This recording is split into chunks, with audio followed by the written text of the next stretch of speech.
Hi hi welcome back to Spandana Dharma YouTube channel. ನಮ್ಮ ದೊಡ್ಡಮ್ಮನ ಮಗನ ಮದುವೆ ಇತ್ತು ಅಂದ್ಬಿಟ್ಟು ನಾವು ನೈಟೇ ಕನ್ವೆನ್ಷನಲ್ ಹಾಲಿಗೆ ಹೋಗಿದ್ವಿ. ನನ್ನ ಫ್ರೆಂಡ್ಸೇ ಮೇಕಪ್ ಆರ್ಟಿಸ್ಟು, ಅವರೇ ನಮ್ಮ ಮನೆಗೆ ಬಂದಿದ್ದರು. ನಮ್ಮ ಅಕ್ಕ ಅವರಿಗೆ ನನಗೆ ಎಲ್ಲರಿಗೂ ಮತ್ತು ಹೇರ್ ಸ್ಟೈಲು ಎಲ್ಲದೂ ಒಪ್ಕೊಂಡಿದ್ರು. ಸೊ ಹಂಗಾಗಿ ಬೆಳಿಗ್ಗೆ ಎದ್ದು ಹೋಗಿ ಮಾಡೋದಕ್ಕೆಲ್ಲ ಹಿಂಸೆ ಆಗುತ್ತೆ ಅಂದ್ಬಿಟ್ಟು ಅವರು ಒನ್ ಡೇ ಬಿಫೋರೇ ಬಂದಿದ್ದರು. ನಾನು ಅವ್ರನ್ನ ಕರ್ಕೊಂಡು ನಮ್ಮ ಫ್ಯಾಮಿಲಿಯವ್ರ ಜೊತೆ ಕನ್ವೆನ್ಷನ್ ಹಾಲಿಗೆ ಬಂದ್ವಿ. ನಮ್ಮ ಅಣ್ಣನ ಮದುವೆ ನಡೆದಿದ್ದ ಪ್ಲೇಸ್ ಬಂದು ಮಂಡ್ಯದಿಂದ 12-13 ಕಿಲೋಮೀಟರ್ ಆಗುತ್ತೆ. ಕೊಡಿಯಾಲ ಕನ್ವೆನ್ಷನಲ್ ಹಾಲಲ್ಲಿ ಮದುವೆ ಇದ್ದಿದ್ದು. ನಾವೆಲ್ಲ ಇಲ್ಲಿಗೆ ಬಂದ್ವಿ, ಸ್ವಲ್ಪ ಜನ ಅಷ್ಟೇ ನೈಟ್ ಬಂದಿದ್ದರು. ಇಲ್ಲಿ ಬಂದ ತಕ್ಷಣ ಅಲ್ಲಿ ಒಬ್ಬರು ನಮ್ಗೆ ಇನ್ಫಾರ್ಮ್ ಮಾಡಿದ್ರು, ಗಣ್ಣವ್ರ ಕಡೆಯವರೆಲ್ಲ ದೇವಸ್ಥಾನದ ಹತ್ರ ಕೂತೀರಿ, ಬಂದು ಗಂಡು ಕರ್ಕೊಂಡು ಹೋಗ್ತಾರೆ ಅಂತ. ಸೊ ಹಂಗಾಗಿ ನಾವು ಡೈರೆಕ್ಟ್ ಕನ್ವೆನ್ಷನಲ್ ಹಾಲ್ ಒಳಗಡೆ ಹೋಗ್ತಿದ್ವಿ. ಬಟ್ ಆಮೇಲೆ ಅವ್ರು ಹೇಳಿದ್ಮೇಲೆ ಇಲ್ಲೇ ಪಕ್ಕದಲ್ಲಿ ದೇವಸ್ಥಾನ ಇದೆ ಅಂದ್ಬಿಟ್ಟು ಮತ್ತೆ ವಾಪಸ್ ಇವಾಗ ನಾವು ದೇವಸ್ಥಾನಕ್ಕೆ ಹೋಗ್ತಿದ್ದೀವಿ. ಅಲ್ಲಿಂದ ನಮ್ಮನ್ನ ಅಫಿಷಿಯಲಾಗಿ ಗಂಡು ಕರ್ಕೊಂಡು, ಅಂದರೆ ಗಂಡವ್ರ ಮನೆಯವ್ರನ್ನ ಮತ್ತು ಗಂಡನ್ನ ಕರ್ಕೊಂಡು ಕನ್ವೆನ್ಷನ್ ಹಾಲ್ ಒಳಗಡೆ ಕರ್ಕೊಂಡು ಹೋಗ್ತಾರೆ. ಇವಾಗ ನಾವೆಲ್ಲ ದೇವಸ್ಥಾನ ಹತ್ರ ವೆಯ್ಟ್ ಮಾಡ್ತಿದ್ದೀವಿ.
ಐದು ಜನ ಕೈಲಿ ಇವಾಗ ಮಾಡ್ಸಪ್ಪ.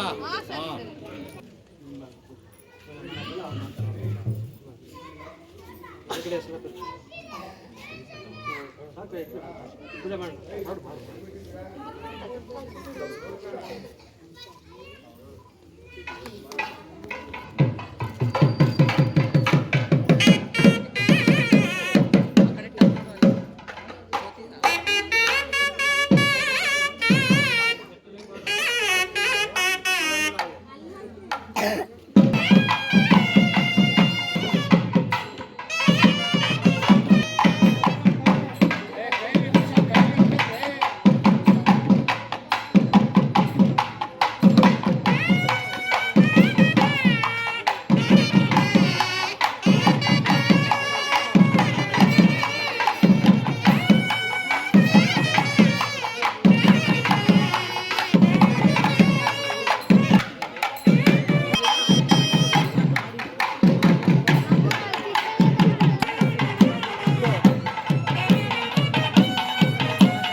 ಕನ್ವೆನ್ಷನಲ್ ಹಾಲ್ ಅಂತೂ ತುಂಬ ದೊಡ್ಡದು. ಮೊದಲು ಇದು ಥಿಯೇಟ್ರ್ ಆಗಿತ್ತಂತೆ, ಆಮೇಲೆ ಇದನ್ನು ಕನ್ವೆನ್ಷನಲ್ ಹಾಲ್ ಆಗಿ ಕನ್ವರ್ಟ್ ಮಾಡಿಬಿಟ್ಟಿದ್ದಾರೆ. ತುಂಬ ಅಂದರೆ ತುಂಬ ದೊಡ್ಡ ಕನ್ವೆನ್ಷನಲ್ ಹಾಲು.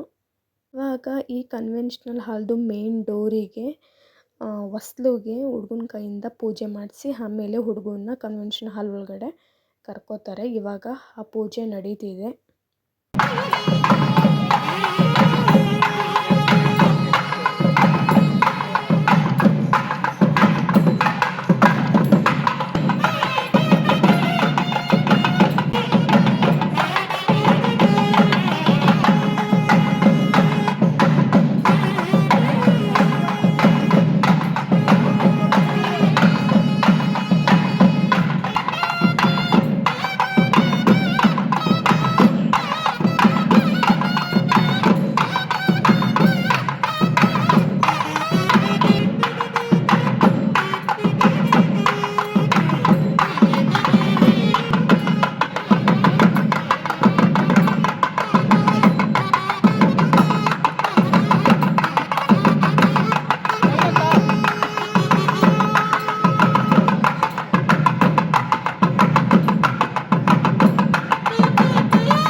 ಇವಾಗ ಎಲ್ರೂ ಹುಡ್ಗಂಗಂತ ಕೊಟ್ಟಿರೋ ರೂಮ್ ಒಳಗಡೆ ಸಭೆ ಸೇರಿದ್ದಾರೆ. ಎಲ್ಲರೂ ಮಾತಾಡಿಕೊಂಡು ಕೂತವ್ರೆ. ಇಲ್ಲಿ ಸುಮತಿ ಅಕ್ಕ ಪಾಪ ಮೆಹಂದಿ ಹಾಕ್ಸ್ಕೊಂಡಿರಲಿಲ್ಲ, ಅವರು ಮೆಹಂದಿ ಹಾಕ್ಸ್ಕೊಳ್ಳೋದಕ್ಕಂತ ನೋಡ್ತಿದ್ದಾರೆ. ಆಮೇಲೆ ಇಲ್ಲಿ ಸ್ವಲ್ಪ ಜನ ಬಂದವರು ಊಟ ಮಾಡಿಕೊಂಡು ನೈಟೇ ಹೋಗ್ಬಿಟ್ರು. ಇನ್ನು ಸ್ವಲ್ಪ ಜನ ಮಾತ್ರ ಇದ್ದರು ಇಲ್ಲಿ ಇವಾಗ ಬಂದಿರೋರಲ್ಲಿ. ಸೊ ಎಲ್ಲರೂ ಅವ್ರವ್ರ ಕೆಲಸದಲ್ಲಿ ಇವಾಗ ಬ್ಯುಸಿ ಆಗವ್ರೆ. ನಾವು ನೆಕ್ಸ್ಟು ಊಟಕ್ಕೆ ಹೋಗಬೇಕಿತ್ತು, ಹೋಗಿ ಊಟ ಮಾಡ್ಕೊಂಡು ಬನ್ನಿ ಅಂತ ಹೇಳಿದ್ರು. ಅದೇ ಟೈಮಲ್ಲಿ ಇಲ್ಲಿ ಹುಡುಗಿಗೆ ಬಳೆ ಶಾಸ್ತ್ರ ನಡೀತಿತ್ತು. ಸೊ ಹಂಗಾಗಿ ನೋಡೋಣ ಅಂದ್ಬಿಟ್ಟು ಬಂದ್ವಿ.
ಬಳೆ ಶಾಸ್ತ್ರ ನೋಡಿಕೊಂಡು ನಮ್ಮ ನಡೆ ಊಟದ ಕಡೆ. ಇಲ್ಲಿ ನಾವು ಹೋದಾಗ ಒಂದು ಸ್ವಲ್ಪ ಜನ ಕೂತ್ಕೊಂಡು ಊಟ ಮಾಡ್ತಿದ್ರು. ನಾವು ಕೂತ್ಕೊಂಡು ಊಟ ಮಾಡಿಕೊಂಡು ಅಲ್ಲೇ ಸ್ವಲ್ಪ ಹೊತ್ತು ಓಡಾಡ್ಕೊಂಡಿದ್ವಿ. ಈ ಊಟದ ಹಾಲ್ ಕೂಡ ತುಂಬ ದೊಡ್ಡದಾಗೇ ಮಾಡಿದ್ದಾರೆ. ಥಿಯೇಟ್ರ್ ಅಲ್ವಾ, ಸೊ ಹಂಗಾಗಿ ವಿಶಾಲವಾದ ಜಾಗ, ತುಂಬ ಅಂದರೆ ತುಂಬ ದೊಡ್ಡದಾಗಿದೆ ಕನ್ವೆನ್ಷನಲ್ ಹಾಲು. ನೆಕ್ಸ್ಟು ಊಟ ಮಾಡಿಕೊಂಡು ನಾವು ಮೆಹಂದಿ ಬಿಡಿಸ್ಕೊಳ್ಳೋಣ ಅಂತ ಬಂದ್ವಿ. ಎಲ್ಲರೂ ಮೆಹಂದಿ ಹಾಕಿಸ್ಕೊಂಡು ಮಾತಾಡಿಕೊಂಡು ಟೈಮ್ ಪಾಸ್ ಮಾಡಿಕೊಂಡು ಕೂತಿದ್ವಿ. ಇಲ್ಲಿ ಯಾರು ಕೂಡ ಮೆಹಂದಿ ಹಾಕ್ಸ್ಕೊ ಬಂದಿರಲಿಲ್ಲ. ಯಾರ್ಯಾರಿಗೆ ಮೆಹಂದಿ ಬೇಕೋ ಅವರೆಲ್ಲ ಮೆಹಂದಿನ ಹಾಕ್ಸ್ಕೊತಿದ್ರು. ನನಗೂ ಮೆಹಂದಿ ಅಂದರೆ ಆ ಮೆಹಂದಿ ಸ್ಮೆಲ್ಲೇ ನನಗೆ ತುಂಬ ಅಂದರೆ ತುಂಬ ಇಷ್ಟ. ಸೊ ಆ ಡಿಸೈನ್ಸ್ ಹೆಂಗಾದರೂ ಇರಲಿ, ಆ ಸ್ಮೆಲ್ 1-2 ಡೇಸ್ ಇರುತ್ತಲ್ಲ, ಅದೇ ಒಂಥರ ನಂಗೆ ಖುಷಿ. ಸೊ ಹಂಗಾಗಿ ನಾನು ಕೂಡ ಮೆಹಂದಿ ಹಾಕ್ಸ್ಕೊಂಡೆ. ಇಲ್ಲಿ ಸ್ಫೂರ್ತಿ ಸುಮತಿ ಹಾಕ್ಕೊಂಡು ಮೆಹಂದಿ ಬಿಡಿಸ್ತಿದ್ದಾಳೆ. ಸೊ ಎಲ್ಲರೂ ಯಾರ್ಯಾರಿಗೆ ಮೆಹಂದಿ ಬಿಡ್ಸೋಕ್ಕೆ ಬರುತ್ತೆ ಅವರೆಲ್ಲ ಬಿಡಿಸ್ಕೊಡ್ತಿದ್ರು. ಮಿಕ್ದವರೆಲ್ಲ ಮಾತಾಡಿಕೊಂಡು ಇದ್ದರು. ಕುಸುಮ ನೋಡಿ ಆಯ್ ಮಾಡ್ತಿದ್ದಾಳೆ, ನಿಸು ಆಯ್ ಮಾಡ್ತಿದ್ದಾಳೆ. ನಿಸುಗೆ ಮಡ್ರಸ್ಗಳನ್ನ ಆಗ್ಬಿಟ್ಟಿದೆ. ಆಮೇಲೆ ನಮ್ಮ ಆಂಟಿನೂ ಅಷ್ಟೇ ಸ್ವಲ್ಪ ಹೊತ್ತು ವೆಯ್ಟ್ ಮಾಡಿದ್ರು, ಯಾರು ಮೆಹಂದಿ ಹಾಕ್ಕೊಡ್ತಾರೆ ಅಂದ್ಬಿಟ್ಟು. ಎಲ್ಲ ಬ್ಯುಸಿ ಇದ್ದಾರೆ ಅಂದ್ಬಿಟ್ಟು ಅವರೇ ತಗೊಂಡು ಮೆಹಂದಿ ಹಾಕ್ಕೊಡ್ತಿದ್ದಾರೆ. ಇವಾಗ ನಾವೆಲ್ಲರೂ ಮೆಹಂದಿ ಬಿಡಿಸ್ಕೊಂಡಾದ್ಮೇಲೆ ಮಲ್ಕೋಬೇಕಿತ್ತು. ನೋಡಿ ಗಾಯ್ಸ್, ಮೆಹಂದಿ ಬೇಕು ಅಂದ್ರೆ ಇವ್ರನ್ನ ಕಾಂಟ್ಯಾಕ್ಟ್ ಮಾಡಿ. ನಿಸರ್ಗ ಅಂತ, ಇಲ್ಲಿ ನಿಶು ಅಂತ ರಂಗೋಲಿ ಇನ್ಸ್ಟಾಗ್ರಾಮ್ ಐಡಿ ಕೊಡ್ತೀನಿ, ಫಾಲೋ ಮಾಡಿಬಿಡಿ. ಮೆಹಂದಿ ಒಳ್ಳೆ ಆರ್ಟಿಸ್ಟ್ ಅವರು. ಈ ಡಿಸೈನ್ನ ಕುಸುಮ ಹಾಕೋಳೆ. ಈ ಡಿಸೈನ್ ಯಾರಿಗಾದ್ರೂ ಬೇಕು ಅಂತ ಕುಸುಮನ್ನ ಕಾಂಟ್ಯಾಕ್ಟ್ ಮಾಡಿ. ನಿದ್ದೆ ಮಾಡೋಣ, ಲೇಟಾಗಿದೆ. ನಾಳೆ ಬೆಳಿಗ್ಗೆ ಚೆನ್ನಾಗಿ ಕಾಣಬೇಕಂದ್ರೆ ತುಂಬ ಚೆನ್ನಾಗಿ ನಿದ್ದೆ ಮಾಡಬೇಕಂತ ಬಂದರೆ ನಮ್ಮ ಸ್ಫೂರ್ತಿ ಇಲ್ಲೂ ಮೆಹಂದಿ ಹಾಕಿ ಕೂತವಳೆ. ಇವ್ರು ಮೆಹಂದಿ ಹಾಕೋಕ್ಕಂತೂ ಇನ್ನೂ 2 ಗಂಟೆ ಬೇಕು. ಸೊ ನಾವು ಮಲ್ಕೊಳ್ಳೋಣ ಅಂದರೆ ಇವ್ರು ಲೈಟ್ ಬೇರೆ ಆಫ್ ಮಾಡ್ತಿಲ್ಲ. ಇವ್ರ ಜೊತೆ ಸ್ವಲ್ಪ ಹಿಂಗೆ ಹಿಂಗೆ ಅಂತ ಮಾತಾಡಿಕೊಂಡು ಗುದ್ದಾಡಿಕೊಂಡು ಹಂಗೋ ಹಿಂಗೋ ಲೈಟ್ ಆನ್ ಮಾಡಿದ್ರು ಮಲ್ಕೊಳ್ಳೋಕ್ಕಂತ ಹೋದ್ವಿ. ಸಿಂಧುಗೆ ನಮ್ಮ ಅಕ್ಕ, ನಮ್ಮ ದೊಡ್ಡಮ್ಮನ ಮಗಳು ಒಂದು ಸೀರೆ ಕೊಟ್ಟರು ಪಿನ್ ಮಾಡಿಕೊಡಿ ಅಂತ. ಸೊ ಅವರು ಪಿನ್ ಮಾಡೋದಕ್ಕಂತ ಇವಾಗ ಕೂತ್ಕೋತಿದ್ದಾರೆ. ನನಗಂತೂ ನಿದ್ದೆ ಬರ್ತಿತ್ತು. ಸ್ವಲ್ಪ ಹೊತ್ತು ಮೊಬೈಲ್ ನೋಡಿಕೊಂಡು ಬೇಗ ಬೆಳಿಗ್ಗೆ ಎದ್ದೇಳಬೇಕಂದ್ಬಿಟ್ಟು ಮಲ್ಕೊಳ್ಳೋಣ ಅಂದ್ಬಿಟ್ಟು ಹೋದೆ. ಇಲ್ಲಿಗೆ ಇವತ್ತಿನ ವ್ಲಾಗ್ ಕಂಪ್ಲೀಟ್ ಆಯಿತು. ನಾಳೆ ಬೆಳಿಗ್ಗೆ ಮದುವೆನಲ್ಲಿ ಸಿಗೋಣ.